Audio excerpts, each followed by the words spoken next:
చాలా తక్కువ మంది నటులు వెండితెర పైన డైలాగులు చెప్పగలరు, అలాగే స్టేజ్ మీద కూడా గుండెకి తగిలేలాగా మాట్లాడగలరు.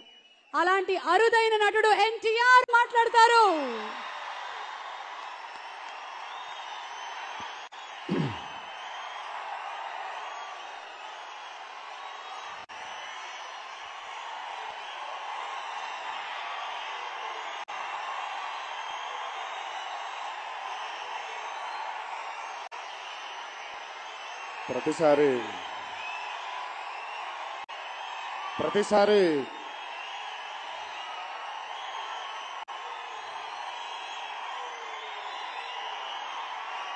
ప్రతిసారి మీ రుణం తీర్చుకోవచ్చేమో అని అనుకుంటాను, కానీ నాకు తెలిసి అది ఎప్పటికీ జరగదేమో. మీ రుణం తీర్చుకోకుండానే వెళ్ళిపోయి మళ్ళీ పుడతానేమో మీ రుణం తీర్చుకోవడానికి. మీకోసం మళ్ళీ మళ్ళీ మళ్ళీ మళ్ళీ మళ్ళీ మళ్ళీ పుట్టాలని ఉంది. అంటే ఏ జన్మలో నేను చేసుకున్న పుణ్యం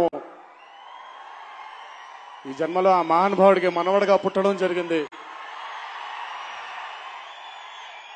ఒక అద్భుతమైన తల్లికి, ఒక అద్భుతమైన తండ్రికి పుట్టడం జరిగింది. మీలాంటి అన్నలకి తమ్ముడిగా పుట్టడం జరిగింది, మీలాంటి తమ్ముళ్ళకి అన్నగా పుట్టడం జరిగింది. ఈ జన్మతో తీరిపోయిన రుణం.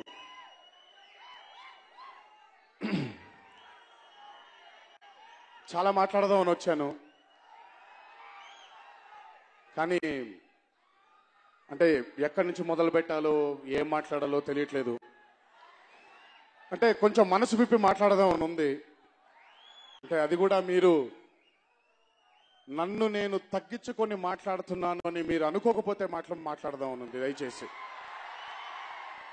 అంటే నేను మాట్లాడడం నన్ను నేను తగ్గించుకున్నట్టుగా ఉండొచ్చు, కానీ వెనకాల మీ అండుండగా ఎప్పటికీ నేను తగ్గను, అది మాత్రం అర్థమవుతుంది. బట్ ఒకే ఒక్క నిమిషం, ఇది పుష్కరాల కాలం. పుష్కరాలు మొదలయ్యే మనకి దాదాపు 12 సంవత్సరాలకు ఒకసారి పుష్కరం వస్తుంది. నాకు నా మొత్తం జీవితం నా ముందు అలా తిరుగుతుంది. నిన్ను చూడాలని సినిమా చేసినప్పుడు నేను ఎక్కడికి వెళ్తున్నానో ఏమవుతున్నానో నాకు అర్థం కాలేదు.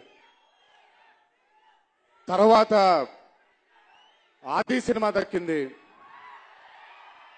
తరువాత సింహాద్రి దక్కింది. అంతా బాగానే ఉంది కదా అనిపించింది. చిన్న వయసు అర్థం కాలేదు. ఇంతేనేమో, ఇలాగే ఉంటుందేమో, సక్సెస్ అనేది ఇలాగే ఉంటుందేమో.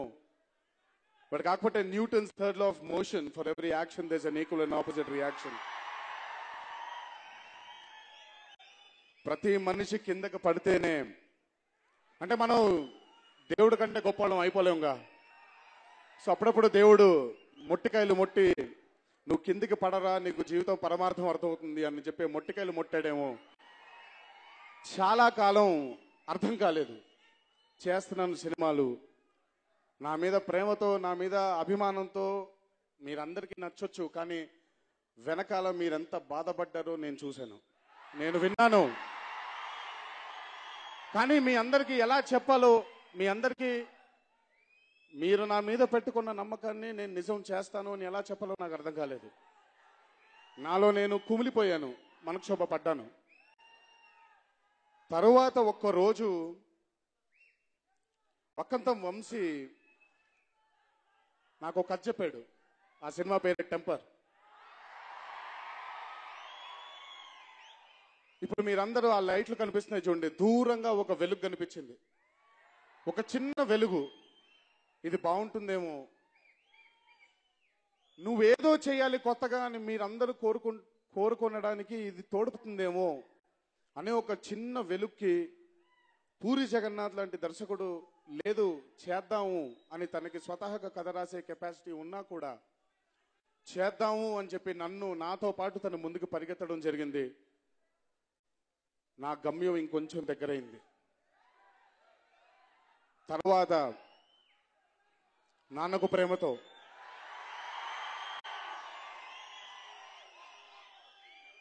చాలా మంది నేను ఆ గెటప్ వేసుకున్నప్పుడు చాలా మంది నా చుట్టే భయపడ్డారు.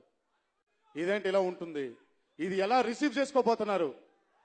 కానీ మీ అందరి ఆశీర్వచనంతో, మీ అందరి నమ్మకంతో నా గమ్యం మళ్ళీ దగ్గరకైంది. చిన్నగా ఉండే లైట్ ఈరోజు అలా కనిపిస్తుంది, కానీ ఫైనల్ గా అర్థమైంది ఆ లైట్ ఏది కాదు, జనతా గ్యారేజేనని. అంటే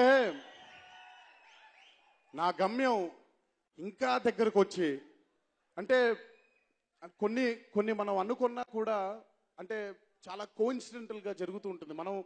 మనం ఏది ప్లాన్ చేయలేము అనే దానికి ఇది ఒక నిదర్శనం. 2 సంవత్సరాల క్రితం నాకు చెప్పిన కథ జనతా గ్యారేజ్ శివ గారు, సారీ నేను శివ గారు అన్ను, శివ 2 సంవత్సరాల క్రితం నాకు కథ చెప్తే తను నాకుండే ప్రేయర్ కమిట్మెంట్స్ వల్ల నేను సరే టెంపర్ ముందు చేసిన సినిమాల్లో బిజీగా ఉన్నాను. అవి చాలా గొప్పగా ఉంటాయని, అంటే గొప్పగా ఉండనే దిగుతాం. అది మరి బాగుంటుందో లేదో పెద్ద నాకు అది మనం అంటే ఏదో చేయాలి కాబట్టి చేయడమే, మీ అందరి కోసం ప్రయత్నం కానీ సరే మనకు కూడా పెద్ద సూపర్ హిట్ అయిపోతుందని. But of course so flop సినిమాల్లో బిజీగా ఉండి శివగారి కథ విన్నాను. బట్ కోఇన్సిడెంటల్ గా ఎలా జరిగిందంటే, నాకు మొన్న ఎక్కడో ఒకటి చూపించారు శివే ఒకటి చూపించాడు ఆయన. నా పేరు మీ అందరూ జూనియర్ ఎన్టీఆర్, సరే JNTR అని అంటే ఎక్కడో ఒక అభిమాని అది రివర్స్ చేస్తే R for Rabhasa, T for Temper, N for Nannaku Prematho, J for Janatha Garage అని. సో అంటే ఇది ఇంత కోఇన్సిడెంటల్ గా ఎలా కుదిరిందో నాకు తెలియలేదు. బహుశా పుష్కరం తర్వాత నేను ఇవ్వబోయే గొప్ప హిట్ నాకు బాగా అత్యంత మిత్రుడైన నా శివ ఇస్తాడేమో. అందుకే మా ఇద్దరి కోసం అలా రాసి పెట్టేశాడేమో దేవుడు. ఒక అద్భుతమైన కథని, అంటే ఒక అద్భుతమైన ఎక్స్పీరియన్స్ ని చాలా తక్కువ మంది రచయితలు, అంటే ఒక చిన్న ఇది చెప్తాను మీకు. రచయితకి కలం ఎప్పుడు ఆగొద్దంటారు, రచయిత కలం ఎప్పుడు ఆగొద్దు. కానీ ఆ రచయిత కలం గనక ఆగిపోతే తర్వాత సినిమా ఏం చేయాలో మనకు అర్థం కాదు. సో రచయిత కలం ఎప్పుడూ నడుస్తూనే ఉండాలి. కానీ దర్శకుడి చూపు ఎప్పుడు ఆ రాతని ఎంత తక్కువగా చేసి మనం చూపించాలో ఆ చూపు దర్శకుడికి ఉండాలి. చాలా తక్కువ మంది దర్శకులకి రచయిత కలంతో పాటు దర్శకుడి చూపు కూడా ఉంటుంది. అలాంటి అతి తక్కువ మంది డైరెక్టర్లో మా కొరటాచి ఉన్నాడనే దానికి నాకు చాలా చాలా చాలా చాలా చాలా ఆనందంగా ఉంది. తను ఒక కథ రాస్తాడు, ఒక కథే రాస్తాడు. ఆ కథకి ఒక కథానాయకుడిని తను ఎన్నుకుంటే తన కథకి అతనే కథానాయకుడు. అంత మనసు పెట్టి మనస వాచ కర్మణ నమ్మి తను ఒక కథ రాసినప్పుడు ఈరోజు అఫ్ కోర్స్ తన ట్రాక్ రికార్డ్ నేను మీ అందరికీ చెప్పాల్సిన అవసరం లేదు. One of the very few directors who's been giving continuous blockbusters and I'm sure Janatha Garage is going to be his hat-trick. Thank you Siva. ఈ సినిమాతో ఒక అద్భుతమైన ఒక గొప్ప మనిషితో, ఒక గొప్ప నటుడు మోహన్ లాల్ గారితో ఆయన పక్కన నిల్చొని అదృష్టం నాకు కల్పించాడు శివ. నాకు ఆయన పక్కన నిల్చొని నటించే అవకాశం జనతా గ్యారేజ్ కల్పించింది. ఆ జన్మాంతం రుణపడి ఉంటాను. ఎందుకంటే ఒక గొప్ప నటుడు కంటే ఒక గొప్ప మనిషిని కలిశాను. ఒక గొప్ప మనిషి కంటే ఒక గొప్ప వ్యక్తిత్వం కలిగిన మనిషితో నేను ఒక 6 నెలల పాటు ట్రావెల్ చేయడం జరిగింది. ఆ మనిషిని he's the most happiest, the most blissful, the most childish soul మనం ఎప్పుడైనా చూడలేము. అది మోహన్ లాల్ గారిలో ఉంటుంది. సో అలాంటి ఒక గొప్ప మనిషితో ఈ అనుభూతి పొందించే అవకాశం జనతా గ్యారేజ్ కల్పించింది. చాలా ఆనందంగా ఉంది. మా దేవి గురించి ఎన్నిసార్లు మాట్లాడినా ఎంత చెప్పినా ఒకటే, వర్క్ పట్ల తనకు ఉండే ధ్యాస బహుశా ఎవరికి ఉండదేమో. చాలా అరుదుగా అలాంటి వ్యక్తులు పుడుతూ ఉంటారు. ఆ జాబితాలో మా దేవి ఎప్పుడు చిరస్థాయిగా ఉండిపోతాడనేది నా నమ్మకం. తను పాట కోసం తను పడే కష్టం అవ్వచ్చు, పాటలో వచ్చే లిరిక్స్ కోసం తను పడే తాపత్రయం అవ్వచ్చు, అంతా ఇంత కాదు. ఇదంతా అంటే కొంచెం విడమర్చి ఎందుకు చెప్పాల్సి వచ్చిందంటే 6 నెలల పాటు నేను పొందిన అనుభూతిది. ఒక్కసారి మీ అందరితో చెబుదామని ఇలా విడమర్చి చెప్పడం జరుగుతుంది. Thanks a lot Devi for an amazing experience yet again. Thank you. ఈ సినిమాతో అదే చెప్పాను, అద్భుతమైన నటీనటులతో నటించానని. మోహన్ లాల్ గారు, సమాంతా నిత్యా Menon, one of the finest actresses we have, and I'm very glad. నాకు ఆవిడతో వాళ్ళిద్దరితో పనిచేయడం చాలా ఆనందాన్ని కలిగించింది. Thanks a lot. అండ్ అలాగే సాయన్న, అలాగే మా మా మెకానిక్స్ అజయ్, బ్రహ్మాజీ గారు, అండ్ సంతోష్, అరవింద్, జాన్, వీళ్ళందరికీ, అలాగే మా ఆర్ట్ డైరెక్టర్ ప్రకాష్ గారు, మా ఎడిటర్ చంటి గారు, మా లిరిసిస్ట్ రామ్ జోగేష్ శాస్త్రి గారు.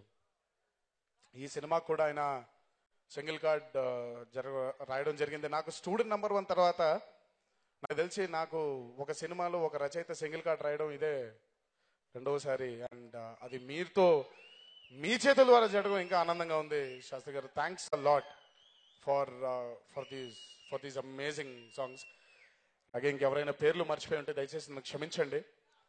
మా ప్రొడ్యూసర్లు మైత్రి మూవీస్ రవి గారు, మోహన్ గారు అండ్ నవీన్ గారు, వాళ్ళ ముగ్గురిని చూస్తే ఎప్పుడు నాకు అమర్ అక్బర్ యాంథనీలు గుర్తొస్తుంటారు. అమర్ అక్బర్ యాంథనీ సినిమా, వాళ్ళ హైట్లు కూడా అలాగే ఉంటుంది కూడా.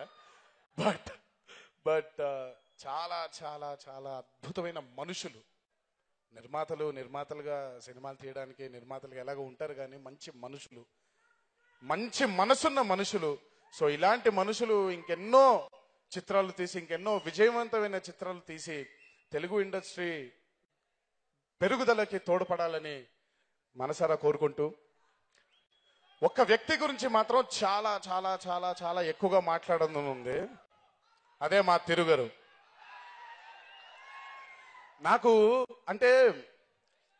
నాకు బాగా ఇష్టమైన కెమెరామెన్ పిసి శ్రీరామ్ గారు. నాకు బాగా ఇష్టమైన సినిమా తేవర మగన్, అదే మన తెలుగులో క్షత్రియపుత్రుడు. సో క్షత్రియపుత్రుడికి అసిస్టెంట్ గా వర్క్ చేసి నా ఫేవరెట్ ఫిలింలో నా ఫేవరెట్ కెమెరామ్యాన్ దగ్గరగా అసోసియేట్ గా ఉన్న ఈయన is my favourite photographer, is my favourite DOP today, is my favourite cinematographer today.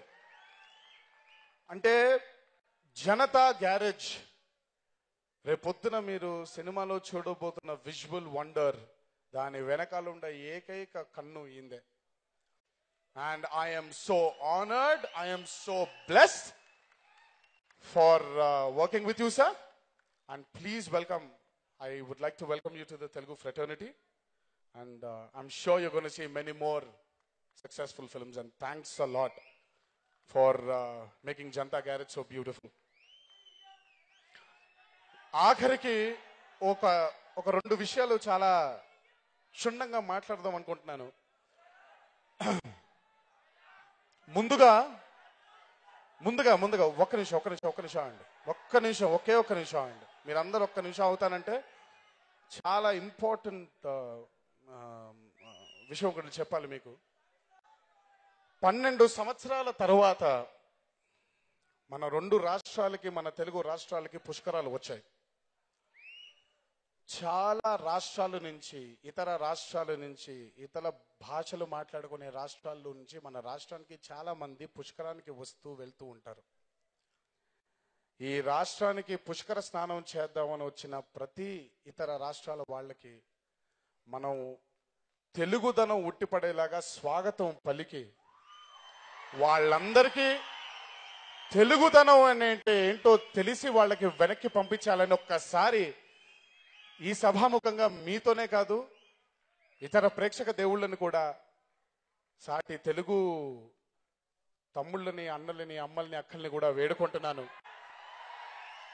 ఆదర అభిమానాలతో వాళ్ళని అత్యున్నతంగా వాళ్ళని మళ్ళీ తిరిగి పంపించాలి. దయచేసి మీరందరూ ఆ దానిలో కూడా భాగస్వాములు అవుతారని మీ అందరినీ కోరుకుంటూ ఇంకొక మాట, ఇది మీరు తప్పుగా అనుకోవచ్చు, మీరు ఒప్పుగా అనుకోవచ్చు, నాకు అనవసరం, కానీ ఒక్క మాట మీ అందరికీ చెప్దామని. నాన్నకు ప్రేమతో సినిమా రిలీజ్ అయిన తర్వాత నాకు కొన్ని కొన్ని కొన్ని ఫోటోలు చూశాను. ఒక ఫోటో ఏంటంటే నాది ఇంత కటౌట్ పెట్టి చాలా మంది పాలు దానికి అభిషేకం చేస్తున్నారు. నాకు చాలా బాధని కలిగిస్తుంది అలా చేస్తే. పాలాభిషేకం చేసేది దేవుడికి, నేను దేవుణ్ణి కాను. నేను మీ తమ్ముణ్ణి, నేను మీ తమ్ముణ్ణో, నేను మీ అన్ననో, నేను ఒక నటుణ్ణి. దయచేసి నన్ను దేవుణ్ణి చేయొద్దు. కాకపోతే ఒక్కటి, మీ అభిమానాన్ని నేను కాదన్ను, కానీ అదే పాల ప్యాకెట్ ఒక అనాథ శరణాలయంలో ఉండే పిల్లలకి పెడితే నేను ఇంకా ఆనందపడతాను. ప్లీజ్ దయచేసి మీ అందరికీ నా మాటగా ఒక్కసారి వేడుకుంటున్నాను. ఈ ప్రయత్నంలో నేనేదో చాలా గొప్పవాడిని, నాకు నా అభిమానులు పాలాభిషేకం అని చెప్తే ప్రయత్నం ఆలోచిస్తారా? ఆలోచించండి, నాకు అనవసరం. కానీ నేను మిమ్మల్ని వేడుకునేది ఏంటంటే, అదే పాలు నా ఫోటో మీద చల్లే కంటే అదే పాలు తీసుకెళ్లి అనాథ శరణాలయంలో, ఎందుకంటే గర్భిణీ స్త్రీలు, చిన్న చిన్న పిల్లలు పోషక ఆహారాలు లేకుండా ఈరోజు మాడి మలమలలాడిపోతున్న పరిస్థితి మన భారతదేశంలో కనిపిస్తుంది. దయచేసి మీరందరూ ఆ పాలేదో వాళ్ళకి తీసుకెళ్లి ఒక పూట భోజనంగా ఇచ్చినా నేను చాలా ఆనందపడతాను. దానికి అర్థం ఉంటుంది. మీ అందరికీ పుణ్యం దక్కుతుంది, తద్వారా నాకు పుణ్యం దక్కుతుంది. దయచేసి మీరందరూ ఇదొక్కటి మాత్రం పాటించండి. రెండవది ఇంకొక దగ్గర నేను వీడియో చూశాను. ఇది మళ్ళీ నాన్నకు ప్రేమతో సినిమాకే. ఒక మూగ జంతువుని బలివ్వడం జరిగింది. దయచేసి సినిమా అనేది జీవాన్ని పోయడమే తప్ప జీవం తీయడం కాదు. ఒక మూగ జంతువుని బలిచ్చే బదులు అన్నదానం చేయండి. మీరు ఏ థియేటర్లో అయితే పండుగలు చేసుకుంటున్నారో అదే థియేటర్లో అన్నదానం చేయండి. ఒక కడుపుకు అన్నం పెట్టండి, వాళ్ళు ఆనందిస్తారు.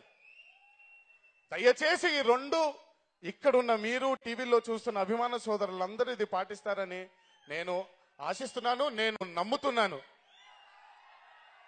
ఇలాంటి ఒక గొప్ప ప్రేమని, అభిమానాన్ని నాకు అందించినందుకు ఆజన్మాంతం మీకు రుణపడి ఉంటాను. శిరస్సు వంచి నా పాదాభివందనం చేసుకుంటున్నాను. Thanks a lot.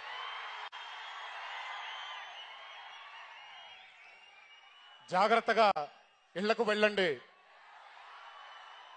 అమ్మా నాన్నలు ఉన్నారు, వాళ్ళందరికీ మీరందరూ మళ్ళీ వెళ్ళి ఆనందంతో ఉండడం మీ మొహాలు మళ్ళీ వాళ్ళకి చూపించాలి. దయచేసి మీరందరూ జాగ్రత్తగా ఇంటికి వెళ్ళాలని ఇంకోసారి కోరుకుంటూ, బలవంతుడు బలహీనుడిని భయపెట్టి బతకడం ఆనవాయితీయే. బట్ ఫర్ అ చేంజ్ ఆ బలహీనుడు పక్కన కూడా ఒక బలం ఉంది. జనతా గ్యారేజ్ ఇచ్చట అన్ని రిపేర్లు చేయబడును.